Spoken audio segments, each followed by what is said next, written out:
मला पाडण्यासाठी काही जणांनी देव पाण्यात ठेवले होते। एकीकडे पालकमंत्री पदाचा वाद, दुसरीकडे भरत गोगावलेंचा खळबळजनक आरोप। नाशिक आणि रायगड जिल्ह्याच्या पालकमंत्री पदाचा वाद अजूनही संपलेला नाही। रायगड जिल्ह्याचं प्रकरण तर फारच चर्चेत आहे। रायगड जिल्ह्यासाठी स्वातंत्र्य दिनानिमित्तच्या ध्वजारोहणाचा मान मंत्री आदिती तटकरे यांना देण्यात आला आहे आणि त्यामुळेच पालकमंत्री पदाच्या शर्यतीत एका प्रकारे तटकरे काहीशा वरचढ ठरले आहेत असं बोललं जाते। त्यामुळेच मंत्री भरत गोगावले पुन्हा आक्रमक झाल्याचं पाहायला मिळतंय। दरम्यान पालकमंत्री पदाचा वाद नव्यानं उफाळला असतानाच गोगावले यांनी भरसभेत मोठं विधान केलंय। माझ्या पराभवासाठी महायुतीच्या काही लोकांनी देव पाण्यात ठेवले होते असा आरोप त्यांनी केला आहे।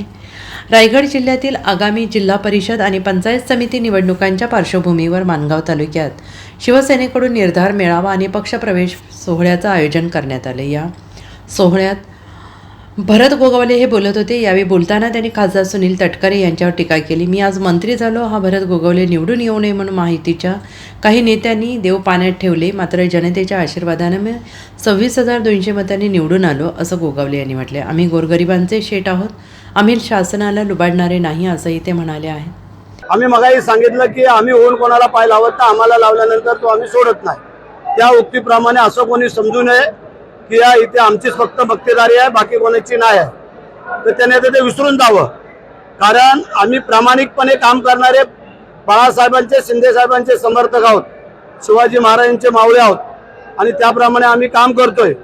परंतु ज्या वेळेला आम्हाला दुखवण्याचा प्रयत्न केला का मग आपल्याला पण समोरच्याला दुःख भोगावंच लागणार, हे लक्षात ठेवा। आम्ही बाकी काय जास्त काय बोलत नाही किंवा काय चालत नाही आहे, परंतु जो आजचा पक्षप्रवेश आहे तो त्या दिवशीचा झालेला पक्षप्रवेश आणि आजचा पक्षप्रवेश त्यावेळेला तुम्ही पण त्यावेळेला असणार होता जिथं, असं मला वाटतंय। आणि आजचा आहे याच्यामध्ये काय असेल ते तुम्ही समजायचं, तुम्ही सांगायचं आहे।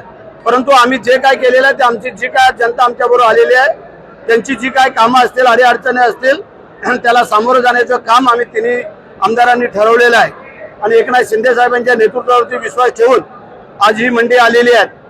कारण ज्या वेळेला एकनाथ शिंदे साहेब मुख्यमंत्री होते त्यावेळेला भर भरून या नगरपंचायतीला दिलं, हे कोणाला नाकारता येत नाही। मगाशी आम्ही जनतेला दाखवली, आम्ही सांगितलं त्याने एक काम फोडून दाखवावं, परत आम्ही बोलणार नाही। आणि म्हणून करता आजचा हा पक्षप्रवेश हा स्वइच्छेने आलेले लोक होते, त्याच्यामध्ये वेगळं काय नव्हतं।